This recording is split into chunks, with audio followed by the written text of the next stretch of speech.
Tämä on video aikuisesta pojasta, eli musta, joka oli omistanut koko elämänsä vapaasukelluksen harjoitteluun niin altaassa kuin avovedessä. Mulle vapaasukellus oli hengen pidättämistä, pituussukellusta ja ennen kaikkea syvyyssukellusta minulle ominaiseen tapaan, eli kaikki tai ei mitään periaatteella. Mikä ei välttämättä ole se paras lähestyminen lajiin. Vuosien harjoittelun jälkeen pääsin kuitenkin jo niin syvälle, että pääsin kokemaan ja rakastumaan vapaapudotukseen, johon vapaasukelluksessa pääsee tutustumaan, kun sukellussyvyydet ylittää noin 30 metrin merkin. Tuossa syvyydessä keuhkojen ilmatilavuus on jo niin pieni, että pääsee sukeltamaan syvemmälle olemalla ihan vaan paikoillaan vapaapudotuksessa, köysi silmien edessä viuhuen. Ja siitähän se sitten lähti, nimittäin vahva vapaapudotusriippuvuus. Sen jälkeen mä oonkin sit ollut vapaapudotusaddikti. Vesien syvyyksissä tapahtuva vapaapudotus ei kuitenkaan enää riittänyt, vaan halusin kokea tuo saman tunteen myös ilmassa. Vuoden 2016 vapaasukelluksen MM-kisojen jälkeen tein päätöksen, että minusta tulee basehyppääjä, ja minulle se tarkoitti sitä, että tulen hyppäämään kaikista base-akronyymin objekteista, eli rakennuksesta, antennista, sillalta ja kalliolta. Sen jälkeen voisin kutsua itseäni hyvällä omalla tunnolla basehyppääjäksi. Silloin en voinut kuvitella, että tuon tavoitteen saavuttamiseen kuluisi aikaa 9 vuotta. Tämä on tarina siitä ajasta. Siispä tuumasta toimeen ja heti kisoja seuraavalla viikolla nappasin GoProon mukaan ja hilpaisin Vaasan laskuvarjokerholle alkeiskurssille. Lentokoneesta hyppiminen ei ollut koskaan mun haave, mutta jostainhan se piti aloittaa ja sen verran ymmärsin, että basehyppäämisessä on omat riskit ja ei välttämättä ole viisasta aloittaa harrastusta ilman laskuvarjokokemusta. Olin intoa täynnä, GoPro oli valmiiksi ladattu ja minä olin valmiina taivaalle. Mutta heti ensimmäisenä päivänä minut palautettiin maanpinnalle ja kerrottiin, että minulla pitää olla vähintään 200 itseaukaisuhyppyä ennen kuin saisin kuvata omia hyppyjäni. En voinut uskoa korviani, mutta en kuitenkaan lannistunut, vaan aloin varovasti kyselemään basehyppäämisestä, jossa voisin kuvata hyppyjäni oman mieleni mukaan, ja voin kertoa, että vastaanotto oli, sanotaanko nyt vaikka huvittunut, kun alkeiskurssin oppilas kyselee basehyppäämisestä. Pieni lapsi sisälläni oli ihmeissään, mutta ei kuitenkaan lannistunut, ja jo samalla viikolla pääsin hyppäämään ensimmäisen pakkolaukaisuhypyn. Siitä se sitten alkoi varsinainen harjoittelu basehyppäämistä varten.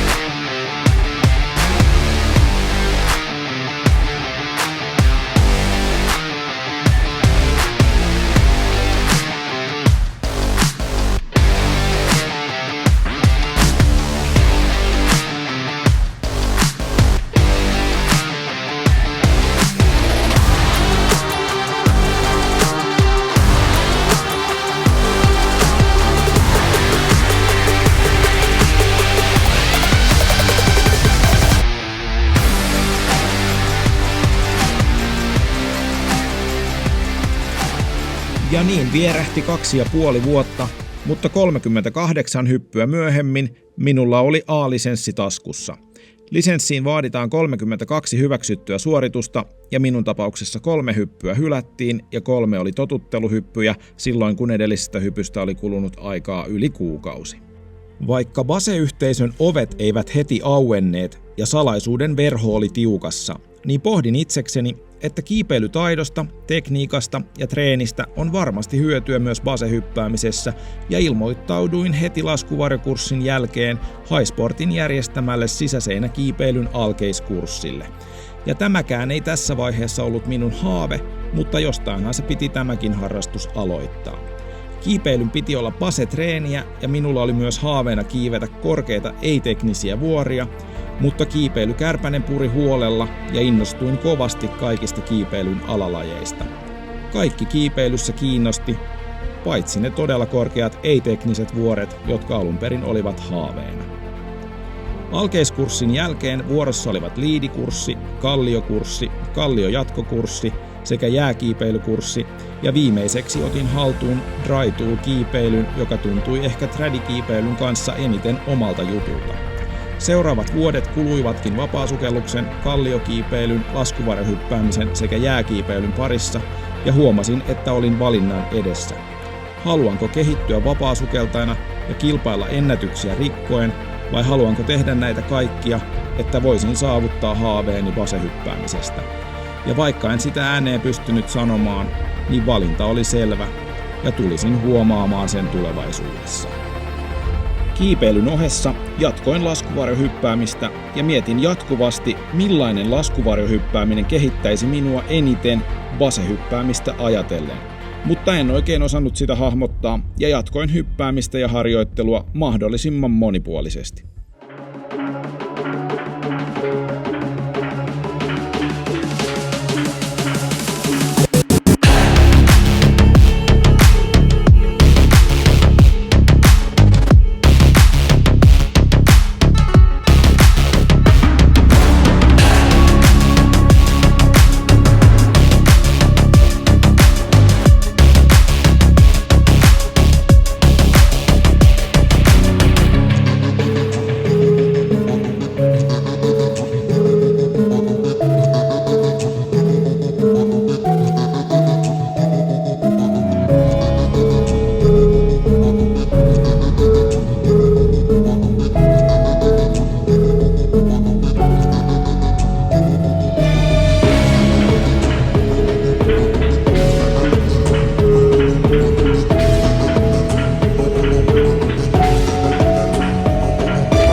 Laskuvarjohyppääminen on kuitenkin kallista ja vapaapudotuksen harjoittelu on huomattavasti tehokkaampaa tuulitunnelissa, joten harjoittelin myös tunnelissa, jossa olen lentänyt 90 minuuttia. 90 minuuttia vastaa noin 90 laskuvarjohyppyä 4 kilometrin korkeudesta ja tämä oli hyvää treeniä tulevaa basehyppäämistä ajatellen.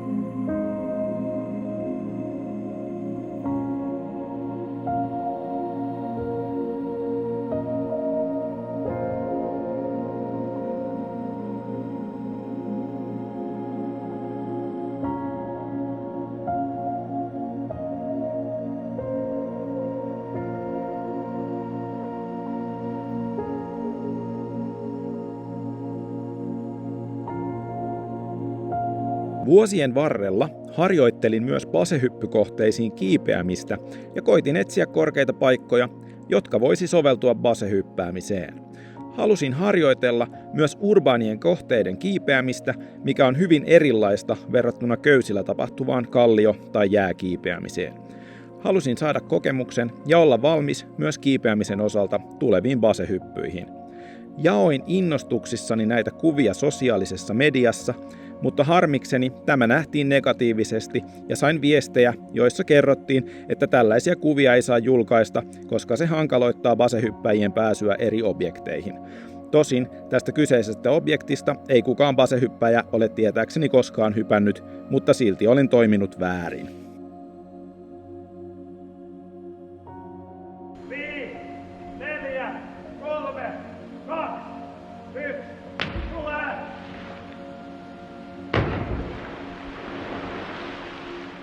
Wow! Yeah!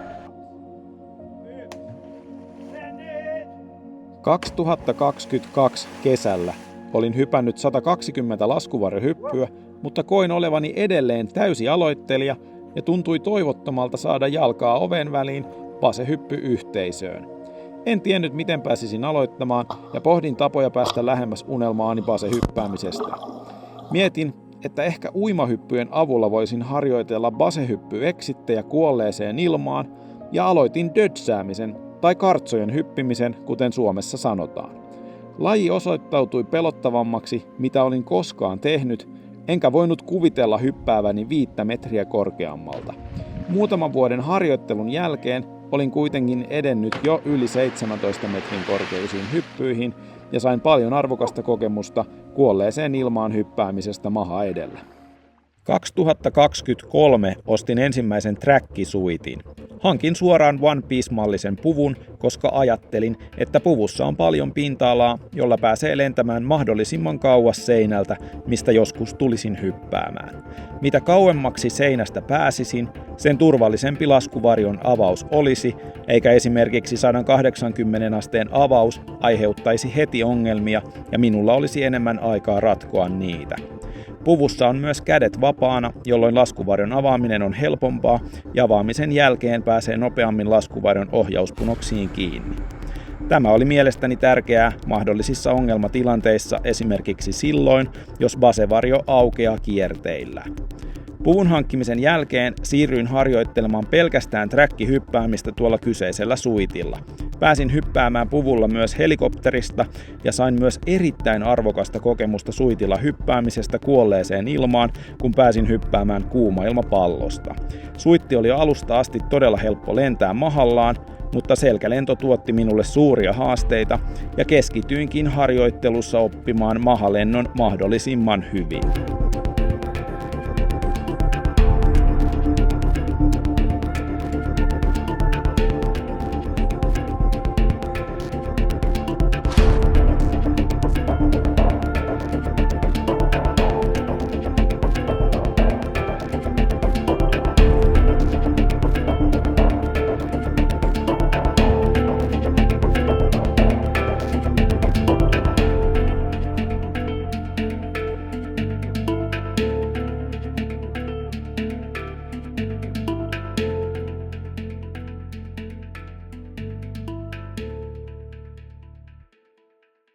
Keväällä 2024 minulla oli 150 laskuvarjohyppyä kasassa, mutta olin edelleen umpikujassa ja jälleen kerran pohdin, miten pääsisin lähemmäs unelmaani. Basehyppäjät olivat antaneet ymmärtää, että harrastajalla pitäisi olla ninjan vaistot, niin ajattelin, että ehkä trampoliinin avulla voisin harjoitella oman kehon ilmatietoisuutta eri volteissa ja asennoissa. Siispä ryhdyin selaamaan käytettyjen trampoliinien tarjontaa ja samana keväänä minulla oli oma trampoliini, että voisin harjoitella mahdollisimman paljon. Siitä lähtien olen treenannut hyppimistä säännöllisesti, mutta silti olin epävarma, että riittääkö minun taidot basehyppäämiseen. Samana kesänä tein Norjan reissun ja ohikulkumatkalla pysähdyin hyppäämään Suomen vieraanvaraisimman hyppykerhon Skydive Kemin vieraana ja sattumalta kuulin keskustelun, jossa käytiin kauppaa basehyppäämiseen soveltuvasta laskuvarjosta. Kun kauppoja ei ensimmäisen ostajan kanssa syntynyt, niin ajattelin, että ehkä omat basekaamat veisi minua lähemmäs unelmaani ja sain ostettua ne itselleni. Kiitos siitä Topille. Kamojen hankkimisen jälkeen katsoin kaikki YouTubessa olevat basevarjon pakkausvideot ja harjoittelin pakkaamista eri tyyleillä. Alkuun homma tuntui toivottomalta ja aikaa pakkaamiseen meni yli 2 tuntia, mutta löysin kuitenkin videon, jossa esiteltiin tekniikka, joka tuntui itselleni parhaalta ja syksyyn mennessä pystyin pakkaamaan varjon noin 40 minuutin aikaikkunassa. Syksyllä 2024 laskuvarjokauden päättyessä minulla oli kasassa 190 laskuvarjohyppyä ja mietin, miten pääsisin aloittamaan baseharrastuksen, kun suurimmalla osalla basehyppykursseista minimiraja on 200-300 laskuvarjohyppyä. Kurssi oli minulle oikeastaan ainut varteenotettava vaihtoehto aloittamiseen, vaikka kurssien hinta hirvittikin. Minimihyppymääräkään ei täyttynyt ja hinta oli niin kallis, että en edes ottanut yhteyttä yhteenkään alan suurempaan toimijaan. Sattuman kautta törmäsin kuitenkin Instagramissa EpicBase-nimiseen tiliin ja huomasin, että heidän kautta voisi päästä kurssille ja slaidasin saman tien DM:ää. Kerroin taustani ja parissa viikossa oli kurssi sovittuna Ranskan Millauhun. Kurssin hinta oli 1000 euroa ja majoitus tosi kivassa kimppakämpässä maksoi 14 euroa yö. Siitä se sitten vihdoin ja viimein alkoi. Basehyppyharjoittelu.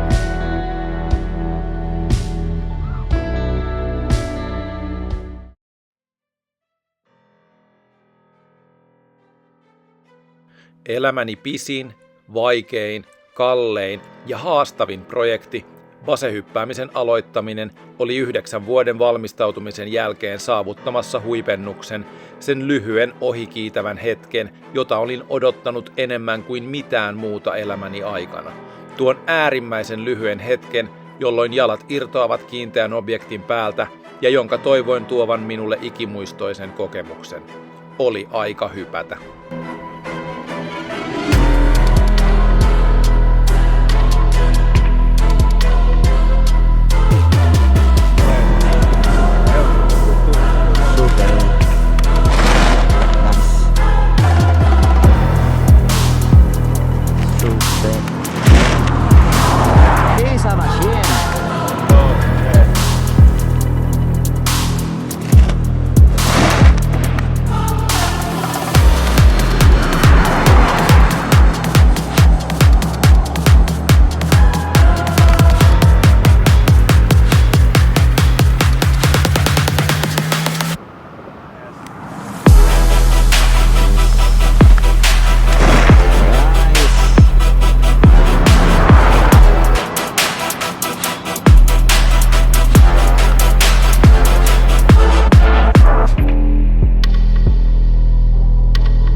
Kurssin ensimmäiset hypyt hypättiin 140 metriä korkealta sillalta, ja ensimmäinen hyppy oli kyllä ikimuistoinen, kuten olin toivonut, mutta päällimmäinen tunne oli kuitenkin pettymys.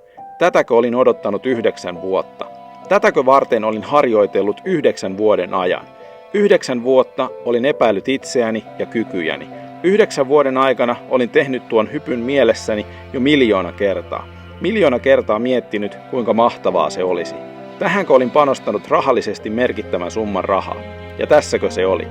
Olin saanut elämässäni paljon ikimuistoisempia ja jännittävämpiä kokemuksia vapaasukelluksessa, dödsäämisessä, vapaalaskussa ja kiipeilyssä, ja niissä minun ei ole tarvinnut epäillä itseäni, ja lajiyhteisöt ovat olleet kannustavia ja avoimia niin, että aloittaminen on ollut helppoa matalalla kynnyksellä.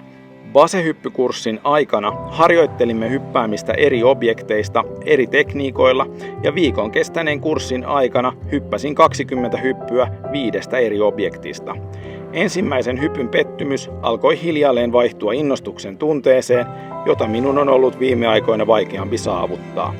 Ja vaikka se ihan ensimmäinen hyppy olikin pettymys, en olisi voinut toivoa parempaa alkua minun basehyppyuralleni. Iso kiitos siitä Haville ja Epic Base koululle.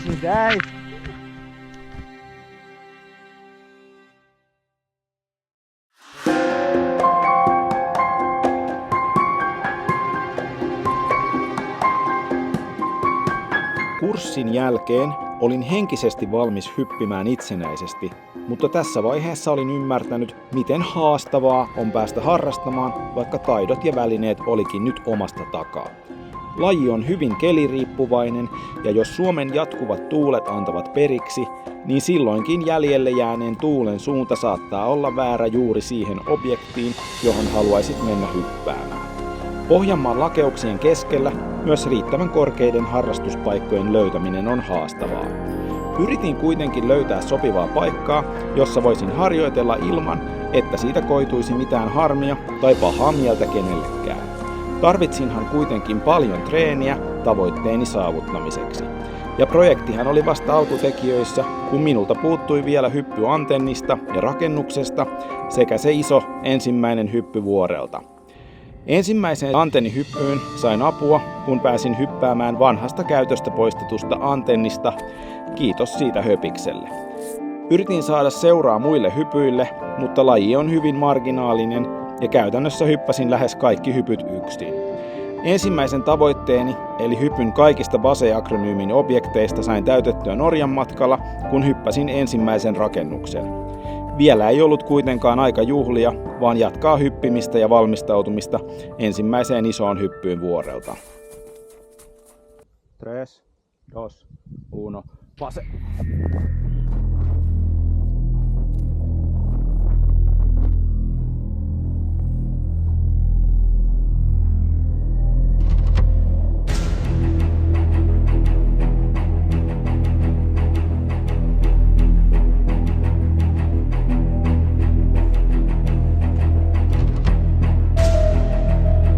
Tässä vaiheessa olin panostanut BASE-hyppyprojektiin paljon ja aloin hiljalleen ymmärtämään sen tosiasian, että vaikka kuinka rakastinkin vapaasukellusta ja yritin pitää kiinni vapaasukeltajan identiteetistäni, niin se vaihe oli enää muisto, jota yritin ylläpitää satunnaisilla sukelluksilla avovesissä tai uima-altaissa. Aika on ihmisen arvokkain pääoma ja minun oli hyväksyttävä se tosiasia, että aika ei riitä kaikkeen. Aiemmin tekemäni valinta harrastaa monipuolisesti mahdollistaa minulle enemmän ikimuistoisia kokemuksia, mutta samalla se tarkoittaa sitä, että mihinkään lajiin en voisi panostaa täysillä ja olisin keskinkertainen kaikessa. Minulle kuitenkin ikimuistoiset kokemukset ovat tärkeämpiä kuin mitallit ja ennätykset, joten jatkoin nöyrin mielin basehyppyharrastusta muiden harrastusten ohessa. Ja unelma isolta vuorelta hyppäämisestä oli edelleen kirkkaana mielessä. Alun perin tarkoitukseni oli lopettaa laskuvarjohyppääminen sitten kun oppisin basehyppäämisen taidon, mutta jatkoin kuitenkin lentokoneesta hyppimistä, että saisin enemmän aikaa laskuvarjon alla ja minun kuputaidot pysyisivät paremmin yllä. Pääsin hyppäämään myös Vaasan Hietasaareen, Porin Yyteriin ja muutamille eri pelloille ja sain arvokasta kokemusta laskuvarjolla laskeutumisesta erilaisissa ja hieman haastavammissa ympäristöissä verrattuna lentokenttiin, mihin tyypillisesti laskeudutaan. Träkki suittikin alkoi tuntumaan 80 hypyn jälkeen riittävän tutulta ja oli aika toimeenpanna suunnitelma ensimmäisestä terminaalibasehypystä isolta vuorelta. Kesällä 2026 saimme kutsun häihin, jotka pidettiin Tsekeissä, ja mietin, että silloinhan olisimme hyvin lähellä Italian Monte Brentoa, joka on ehkä maailman paras ja turvallisin vuori hypätä ensimmäinen terminaali-basehyppy. Olin päättänyt hypätä suoraan One Piece-suitilla, vaikka muutama basehyppääjä varoitteli minua One Piece-mallisen puvun vaaroista. Tässä kohtaa luotin kuitenkin omaan vaistooni ja päätin, että tulen hyppäämään suoraan puvulla, koska sillä pääsisin kauas seinältä, jolloin laskuvarjon avaaminen on turvallisempaa. Puvulla pääsisin myös helpommin laskeutumisalueelle, eikä olisi niin suurta riskiä siitä, että joutuu laskeutumaan pienille varalaskeutumispaikoille tai metsään. Niinpä ajelimme häiden kautta Brentoon ja oli aika toteuttaa unelma ja projektin viimeinen vaihe.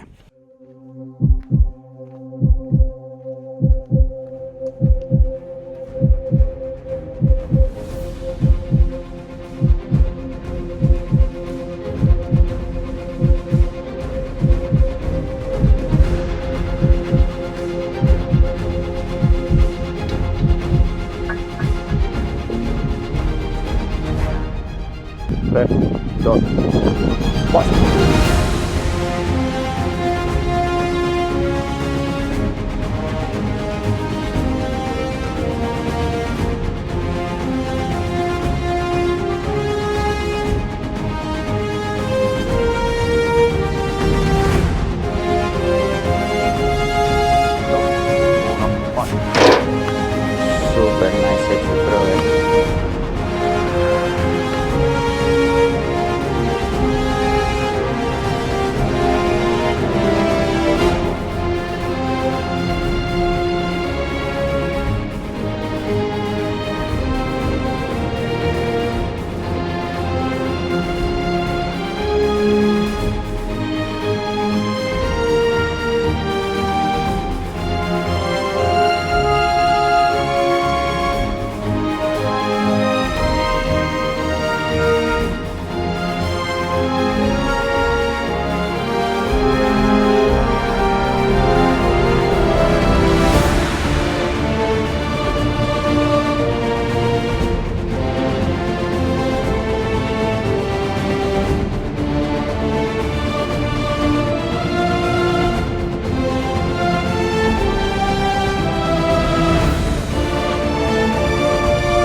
Hyppy oli jännittävä ja ikimuistoinen, mutta jälleen kerran se ei ehkä lunastanut niitä odotuksia, joita olin 10 vuotta kerryttänyt.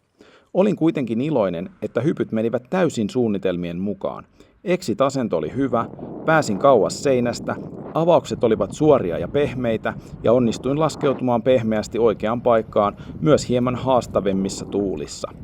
Hyppäsin samalla reissulla myös pari muuta vuorta ja toistaiseksi olen tyytyväinen tekemääni päätökseen hypätä One Piece-mallisella puvulla.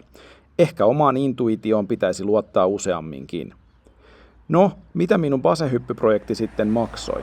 Kaikkia kustannuksia on mahdoton laskea, mutta keräsin tähän niistä ainakin merkittävimmät, ja vaikka summa on iso, niin en tiedä mihin haluaisin vaihtaa sitä. Kaupasta sitä ei ainakaan voi ostaa. En tiedä mitä tulevaisuus tuo tullessaan, mutta haluan vielä jatkaa hyppäämistä, vaikka projektin ensimmäiset unelmat on nyt täytetty. Kiipeilyseikkailut Stetindillä ja Sture Blåmannilla inspiroivat minua jo uusiin unelmiin ja tällä hetkellä unelmoin hyppääväni niistä. Nähtäväksi jää, tuleeko nuo unelmat toteutumaan ja saako tämä videosarja vielä toisen osan, vai kyllästynkö basehyppäämiseen samaan tapaan kuin vapaasukellukseen ja tulevaisuuden videot kertovatkin jostain ihan muusta. Aika näyttää. No miltä tuntuu nyt, kun on 2 hyppyä takana? No. Kiveltä. No en mä nyt tiedä, ei mitään erikoista. Oli ihan kiva. Ei ole näitä suuria tunteita niin kuin tässä jakaa, mitä ehkä. Niin luulis, että kun tähän tää huipentui tää sun base-hyppääminen just tähän. 10 vuotta olen odottanut tota hetkeä ja nyt se tapahtuu. Oli hauskaa, mutta... Ja nyt tulee myrsky ja pitäisi äkkiä saada pakattua varja. Yes. Eli voisiko sanoa, että aika leimi? No, hauskaa. Joo. Hauska kokemus. Ja syke oli kuitenkin 180. Joo, kyllä se jännitti kuitenkin. Joo.